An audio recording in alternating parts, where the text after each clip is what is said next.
Dear friends, आज हम आपको पढ़ाएंगे सोलर सिस्टम, जिसको हम हिंदी में कहते हैं सौरमंडल। और आज मैं आपको कुछ नया सिखाने जा रही हूँ, तो आप लोग इसको ध्यान से देखना। सबसे पहले हम बात करते हैं सौरमंडल की कि इसको सौरमंडल क्यों कहते हैं। क्योंकि इसको सौरमंडल इसलिए कहते हैं, इनके पास ना तो खुद की हीट होती है और ना ही खुद की लाइट होती है। ये हीट और लाइट पाने के लिए किसी न किसी तारे का चक्कर लगाते हैं। जैसे बात करें एज अ सन के जो सन है, सन भी हमारा एक कैसा है, एक तारा है। सन हमारा एक तारा है जिसके पास खुद की हीट है एंड खुद की लाइट है। इसीलिए ये इसका चक्कर लगाते हैं। क्यों, किस लिए? कि इनको हीट और लाइट की ज़रूरत है। इसीलिए सन के चारों तरफ घूमने वाले ग्रहों को हम सौरमंडल कहते हैं। सूर्य के चारों तरफ घूमने वाले ग्रहों को क्या कहेंगे हम लोग? सौरमंडल। क्योंकि ये जितने भी ग्रह हैं ये किसके चक्कर लगाते हैं? सूर्य का चक्कर लगाते हैं। किसके लिए? हीट और लाइट पाने के लिए। तो हमारे सौरमंडल में टोटल 8 ग्रह हैं। कितने ग्रह हैं? 8 ग्रह। लेकिन इससे पहले 9 ग्रह होते थे। सबसे लास्ट में एक था नेपच्यून, जिसको कहते हैं प्लूटो। ये बहुत ही छोटा ग्रह था। कैसा ग्रह था? बहुत ही छोटा ग्रह था। छोटा ग्रह होने के कारण इसको सन 2006 में उसको क्या कर दिया गया? अलग कर दिया गया। तो अब हमको किसकी स्टडी करनी है? ओनली 8 ग्रहों की स्टडी करनी है। तो एक एक ग्रह करके हम आपको 8 ग्रहों के बारे में बता देंगे। 8 ग्रह का आज अध्ययन करेंगे। तो हम आपको एक एक ग्रह के बारे में बताते जाएंगे और आप लोगों को ध्यान से इसको सुनना है और उसमें जो भी आपको मोस्ट लगता है वो आपको राइट करना है। ठीक है, तो सबसे पहले हम बात करेंगे बुध की। किसकी बात करेंगे? बुध की। ये जो ग्रह होता है ये सन के बहुत ही करीबी होता है। सन के सबसे करीबी कौन सा ग्रह होगा?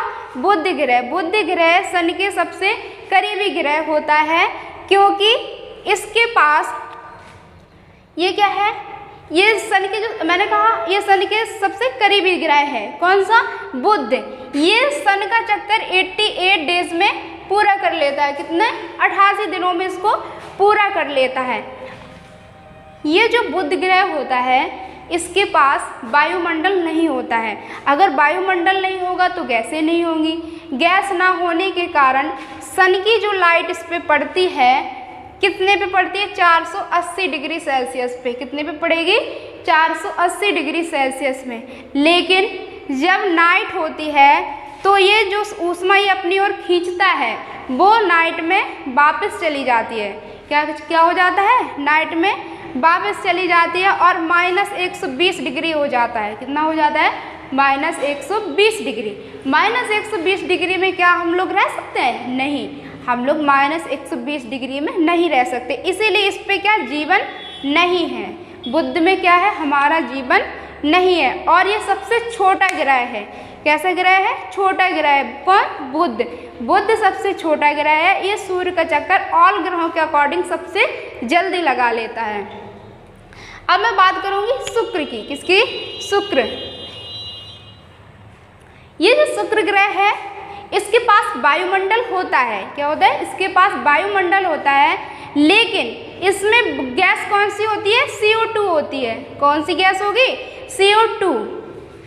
इस सन की जो किरणें इस पे पड़ेंगी, जो सन से जो हीट लेगा, ये हीट तो ले लेता है लेकिन ये वापस जाने नहीं देता है। इसीलिए ये सबसे कैसा है? सबसे गर्म ग्रह है। क्या है? सबसे गर्म ग्रह है। कौन सा? शुक्र। और सबसे चमकीला ग्रह भी कौन सा है? शुक्र। शुक्र सबसे चमकीला एंड सबसे गर्म ग्रह है शुक्र। फिर मैं बात करती हूँ पृथ्वी की। पृथ्वी इस पे क्या है? वायुमंडल है। पृथ्वी में क्या है?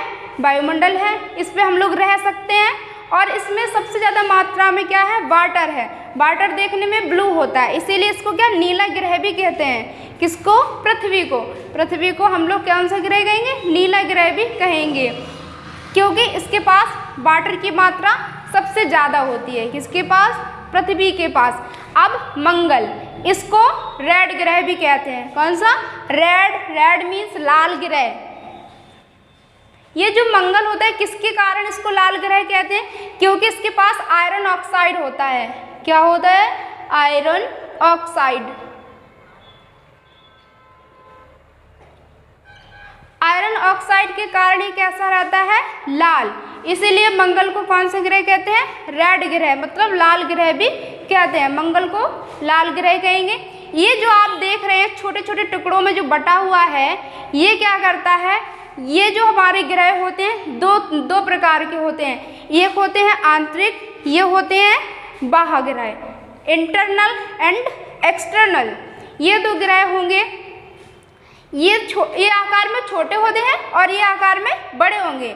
तो जो हमारे आंतरिक होंगे उसमें बुध, शुक्र, पृथ्वी एंड मंगल आता है, और जो बाह्य ग्रह होते हैं उसमें बृहस्पति, शनि, अरुण, वरुण आता है।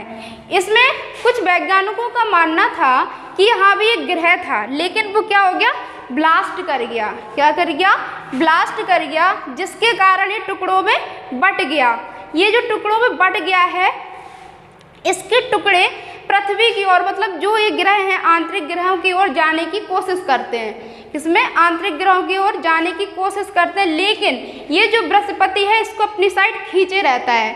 किसको? पृथ्वी और मंगल इसको अपनी अपनी साइड खींचते हैं, इसीलिए पृथ्वी पे नहीं जा सकता। और इसकी जो डिस्टेंस होती है वो बहुत दूरी पे है, सारे ग्रहों की डिस्टेंस ही बहुत दूरी पे है, इसीलिए ये जा नहीं पाता है। फिर ये आता है हमारा बृहस्पति। बृहस्पति होता है ये ऑल ग्रहों के अकॉर्डिंग सबसे बड़ा होता है। ये सभी ग्रहों के अनुसार ये सबसे बड़ा ग्रह होता है। कौन सा? बृहस्पति। अब आपको एक बात बता दूं, ये जो दो ग्रह हैं बुध एंड शुक्र, इनके कोई भी उपग्रह नहीं है। इसके कोई भी उपग्रह नहीं है। क्यों? क्योंकि ये जो सन होता है इसको अपनी ओर खींचने की कोशिश करते हैं। क्या करते हैं? खींचने की कोशिश करते हैं। ये सभी को खींचने की कोशिश करता है, मगर क्या कहते हैं, डिस्टेंस की वजह से ये खींच नहीं सकता है, दूरी की वजह से ये खींच नहीं सकता है। इसीलिए इसने बुध और शुक्र के ग्रहों को अपनी ओर खींच लिया है और इनके ग्रह क्या हो गए हैं? नष्ट हो गए हैं। पृथ्वी का उपग्रह होता है चंद्रमा। क्या होता है? चंद्रमा। और मंगल के दो उपग्रह होते हैं, मंगल के दो हैं और इसका एक है। अब बृहस्पति का आकार सबसे बड़ा होता है और इसको इस बृहस्पति उपग्रह को सबसे बड़ा ग्रह माना जाता है। इसके जो उपग्रहों की संख्या होती है वो 73 होगी। कितनी होगी? 73। बट इसके ओनली 16 उपग्रहों को ही मान्यता प्राप्त है। फिर हम शनि की बात करते हैं। ये जो ग्रह होता है शनि, ये गैसों का गोला है। शनि क्या है? गैसों का गोला है। इस पे आप जाएंगे तो धंस जाएंगे नीचे, क्योंकि गैस जो शनि है ये क्या है? गैसों का गोला है। कैसा है? गैसों का गोला। अच्छा बताओ, हम किसके कारण सदे रहते हैं, मतलब किसके कारण हम स्थिर रह सकते हैं? घर्षण बल के कारण, है ना। अगर घर्षण बल नहीं होगा तो हम सदे रहेंगे नहीं ना। तो इसमें क्या घर्षण बल होगा? अगर घर्षण बल होता तो हम इस पे सदे रहते, क्योंकि इसमें घर्षण बल नहीं है। ये क्या है? गैसों का गोला। अगर आप शनि पे जाओगे तो धंस जाओगे, इसमें आप रुक नहीं सकते हैं शनि पे। और इसकी जो उपग्रहों की संख्या होगी, इसके जो उपग्रह होते हैं ऊपर ऊपर घूमते हैं, ठीक है। और उपग्रह उसको कहते हैं जो ग्रहों का चक्कर लगाता है, लेकिन ग्रह उसे कहते हैं जो सूर्य का चक्कर लगाते हैं। तो इसके जो उपग्रह होते हैं शनि के, ये कितने? 62। कितने उपग्रह हैं? 62। मगर इसके 62 में से ओनली 21 को ही मान्यता प्राप्त है। कितने को? 21 को ही मान्यता प्राप्त है। इसके जो उपग्रह हैं, तो कितने उपग्रहों को मान्यता प्राप्त है? 21। अब आप बताइए सबसे ज़्यादा उपग्रह किसमें होंगे? जिसके पास मान्यता प्राप्त है उसी को तो मानेंगे। इसके पास मान्यता होगी, इसके पास 73 हैं, बट मान्यता तो सिर्फ 16 को ही मिलती है। जिसको मान्यता प्राप्त होती है उसी को तो मानेंगे। तो इसीलिए हम किसको मानेंगे? शनि के पास सबसे ज़्यादा उपग्रह हैं, क्योंकि इसके साथ 21 को क्या है? मान्यता प्राप्त है, और इसके तो सिर्फ 16 ही हैं, ठीक है। तो ये आपको मैंने बृहस्पति बता दिया, शनि बता दिया। अब अरुण की बात करते हैं। अरुण जो है ये कैसा है? थोड़ा सा लेटा हुआ है, मतलब झुका हुआ है। कौन सा? अरुण थोड़ा सा झुका हुआ है।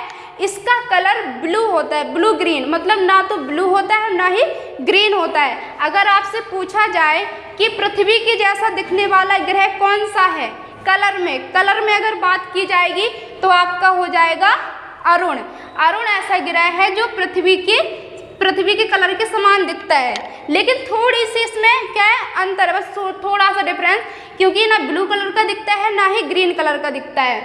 फिर आता है वरुण, ये सबसे लास्ट है, ये सबसे लास्ट है ग्रह है, और ये क्या है, ये सबसे ज़्यादा ठंडा है। ठंडा क्यों है? क्योंकि ये जो सूर्य है, सूर्य से इसकी क्या कहते हैं, डिस्टेंस की बहुत दूरी है, डिस्टेंस बहुत दूरी है, इसीलिए इसकी जो ऊष्मा हीट होती है, हीट एंड लाइट होती है, ये नहीं ले सकता है, ठीक है, ये नहीं ले पाएगा।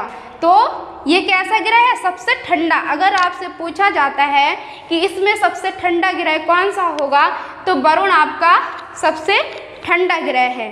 तो आई होप कि आप लोग ये समझ गए होंगे सोलर सिस्टम को। आज के लिए हम इतना ही रहने देते हैं, कल हम आपको इसके उपग्रहों के बारे में बताएंगे, ठीक है।